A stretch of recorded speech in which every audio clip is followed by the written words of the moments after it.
All right, guys, welcome back and welcome to what is now the Portland Riverhogs franchise as we've taken the Chiefs and moved them to Portland. This is something that I had planned even before Madden 19 came out, and I wanted to switch things up a little bit because last year's franchise was with the Chiefs and then this year's has been as well. I wanted to still be able to use them but also have a bit more freedom, and so that's what this move is going to do. But I chose to play in Portland mainly because I like their uniforms, and then being in Portland also fits right in with the AFC West pretty well as well. But moving on, we do have an off season to go through, and we're going to start with some of the notable retirements at the end of the season. Starting at the top, we have, as you've already heard, the league and Super Bowl MVP and Tom Brady, and then the Panthers got hit pretty hard as Greg Olsen, Thomas Davis, and Julius Peppers all retired. Terrell Suggs of the Ravens calls it quits. Eli Manning of the Giants and Joe Staley of the 49ers do as well. And then surefire Hall of Fame candidates Frank Gore, Antonio Gates, and Larry Fitzgerald in their careers as well. Moving on, we did have one staff change where we hired Hayden Stewart to be our scout. I have no idea who my scout was before, but I do know that his specialty was defensive backs, but that specialty with Hayden Stewart is now going to be on the offensive line, so real exciting stuff there. And then moving on to the last bit of player negotiations we had at the end of the season, starting with Xavier Grimble, who we re-signed to a 3-year, $9 million contract with $2.55 million guaranteed. Letting Demetrius Harris go to free agency left a hole at tight end, and more specifically that second tight end spot, so I wanted to keep some numbers there. Then next on the list was Yukime Eligwe, who I signed to a 2-year, $3.2 million offer with $700K guaranteed. You might remember we signed him from the Browns practice squad during the season, and I probably should have just let him go, but again, it's more of a number signing where I'm looking to really fill out that 75-man roster and have a bunch of guys heading into next season and then make decisions at the end of preseason. And then lastly, we had Chase Litton, who didn't do too bad when he got his chance to play and his chance to start.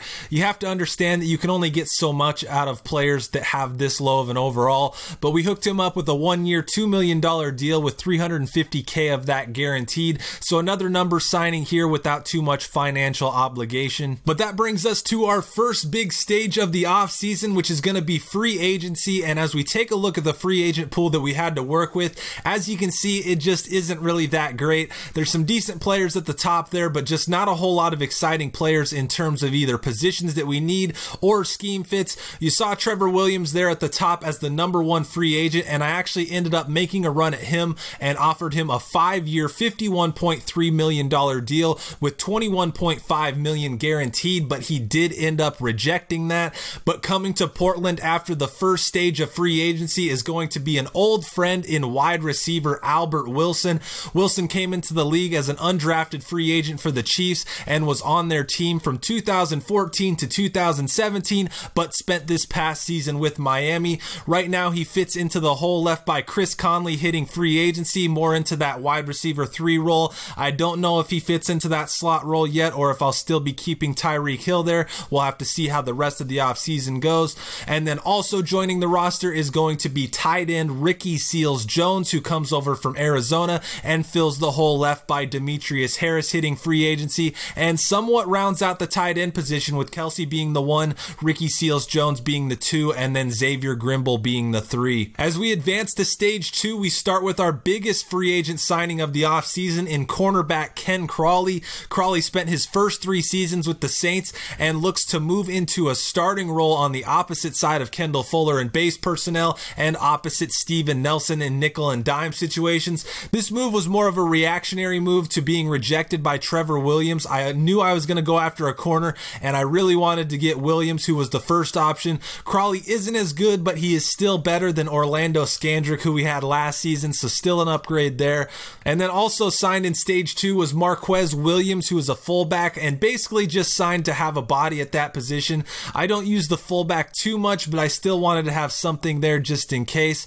Moving on though, I did also sign wide receiver Demir Bird to a 2-year deal worth just over $7 million and with 2.4 of that guaranteed. Bird is going to fill the void left by DeAnthony Thomas hitting free agency, and at this point is looking like the primary kick returner. And then the final signing of stage 2 is going to be Stacy McGee, who's a left end. McGee spent his first 4 seasons in Oakland and then his last 2 with the Redskins in Washington. Right now he actually slots into the starting role at left end, but will likely provide minimal impact in that role just because he's not very good. But before we advance to the draft, I'm going to go through a few of the top signings from around the league, starting with Trevor Williams, who, as mentioned before, we did target and was the top free agent, but he ended up going to Washington instead.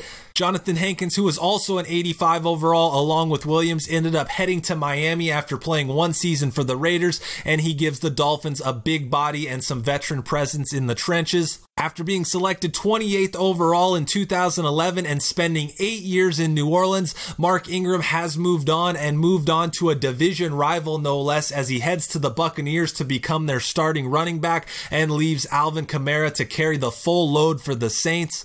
Josh Gordon finished the year out with New England after being traded by the Browns, and he too ends up heading to a division rival as he signs with the New York Jets. And Josh Gordon must have something for the Jets too, because in the franchise I did last year, he also ended up signing with them there as well.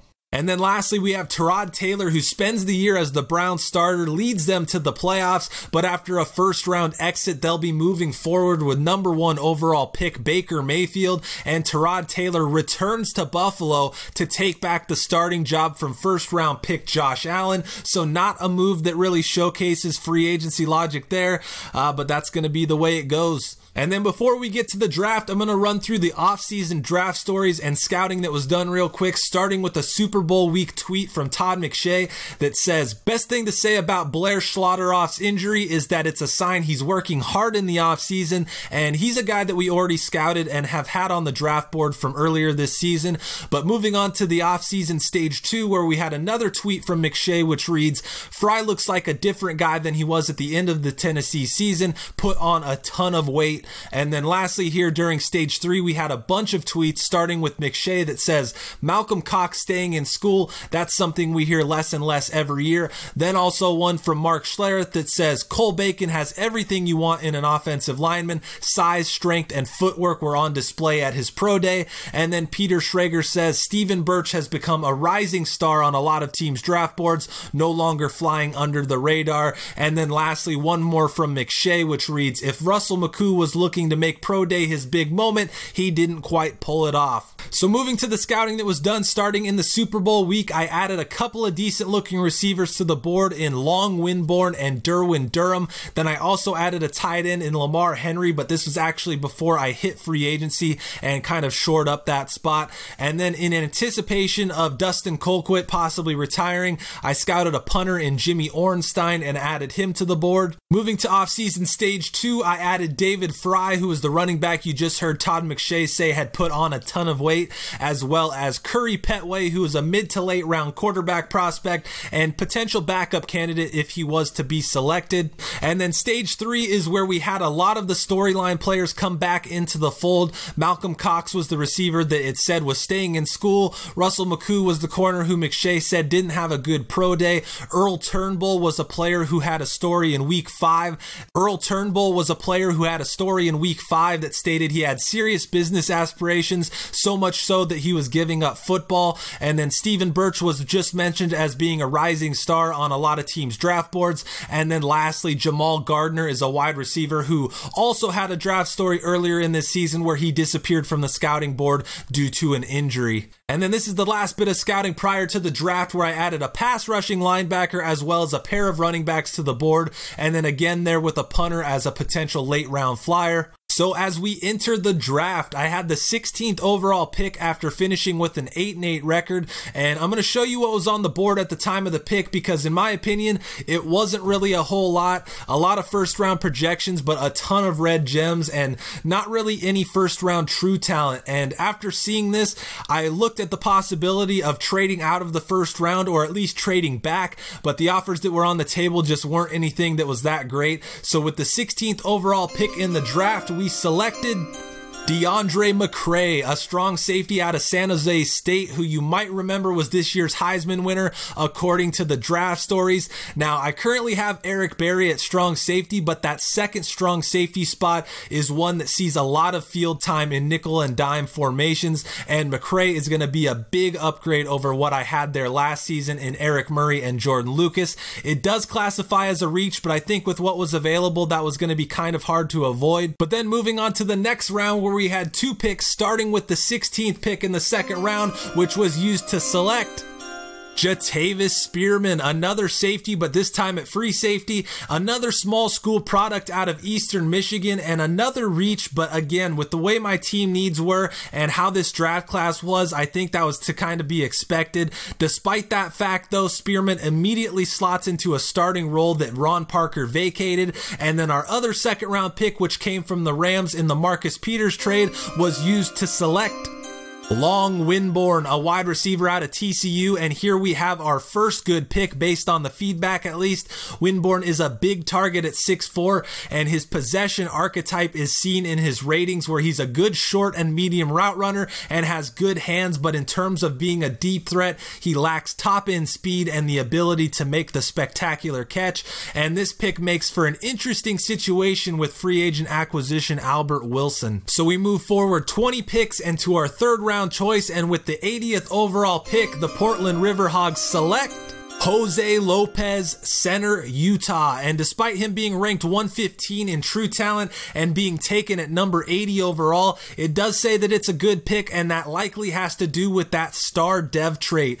Lopez immediately fits into the starting center spot on the line left by Mitch Morse, and at 21 years old and with that star dev, he'll hopefully be able to quickly improve on that 72 overall. With 4 picks in the books, we head to the 4th round now, and with the 112th pick in the draft, the selection was DeMarcus Morgan, a cornerback from Temple, and another good pick according to the draft analysis, as he was ranked 63rd in overall true talent, and we got him at nearly double that based on where he was selected. He does only have the normal dev trait, but he slots into the 4th corner spot on the roster for now and could potentially make Steven Nelson expendable moving forward. Again, we head 32 picks forward to the 16th pick in the 5th round, where with the 144th pick we take Carrington Butler, a left tackle out of Northern Illinois. Another good pick here in terms of overall and the selection, as he was ranked 126th in true talent, and at 72 overall, he provides some nice depth at the tackle position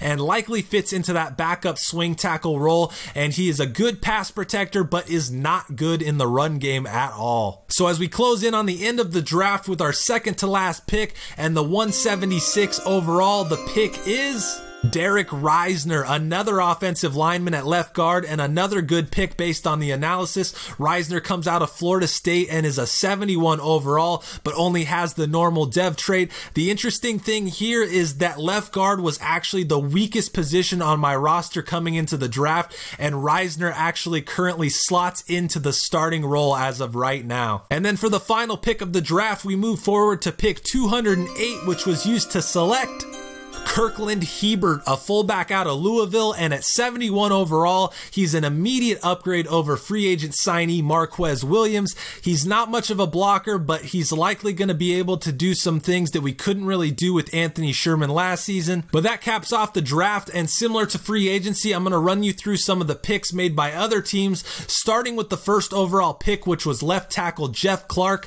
And this was a good move for the 49ers, as there was a hole left by Joe Staley's retirement, and this also makes it the second year in a row that San Francisco has taken a tackle in the first round of the draft. Moving to the second overall pick, the Jets decided that their top 3 pick from last year and AFC Rookie of the Year wasn't enough and selected quarterback Nash Heward. Heward is an upgrade over Darnold from an overall standpoint, but from a logic standpoint, this pick just doesn't really make a whole lot of sense. And then from the top of the draft, we move forward to just before our pick, and this was a player I was hoping would end up falling to me, and he nearly did, being taken 13th overall, and he would have been a good one to have. Bennett Patrick ended up being an 82 overall and would have fit really nicely into my secondary opposite Eric Berry. Then taken with the pick just before ours was another player that would have been heavily considered had he been available, and that's Hanson Eaton, who ended up going to our rival in the Raiders. He ended up being a 79 overall, and with the hole we had at left end, he would have been a really really nice fit for our defense as well. And then lastly, I wanted to show you guys Keon Burfict because I strongly considered taking him with my first second rounder, but I ended up leaving him on the board and taking the chance that he didn't get taken with the 12 picks before my second rounder, but the Vikings did end up pulling the trigger and taking him. Had Bennett Patrick fallen to me at 16, then I would have taken him there, and then I would have definitely taken Burfict with that first second rounder. So had a couple of things gone differently, my draft could have looked a lot different and realistically a lot better as well. And then as I finally wrap up the video, I'll show you a few post-draft free agent signings that I made to round out my roster as I head into the preseason, starting with left tackle Buck Houston. He's a rookie free agent and has the same overall as our 5th round pick Carrington Butler, and he could factor into the final 53 as another backup tackle. Then I also added Brandon Oliver as a potential 3rd down back because Kareem Hunt is no longer going to be on the roster, which is something I'll get into more next video when I go over the final 53. And then another rookie free agent signing was quarterback Jordan Barnett, who immediately gets inserted into the backup quarterback race along with Chad Henne and Chase Litton. He has a better overall than both of them, but we're going to have to see how he does during the preseason before anything gets decided. And then we added another rookie free agent at left tackle. There were a couple of good ones in the free agent pool after the draft, and this one is going to be Mitchell Wentworth, who looks like he has some good tools to work with. He's probably not going to make the roster, but it's possible depending on how things play out. But right now he looks more like a practice squad candidate. And then lastly, I went out and signed Zach Kerr to be my backup left end behind Stacy McGee. My backup before signing him was D. Liner, who is a 60 overall, so I wanted to get something to upgrade there in case of injury, so that was the reasoning behind that move. But that's going to do it for the offseason, guys. As I've said before, this is my first time going through one of these for the series, so let me know how it went, what was good, what was bad, what I should improve for the next time around. The next video that will be up for the series is going to be preseason highlights, roster cuts, slider changes, and a season preview, and then we'll get right back into the regular season as we start season 2.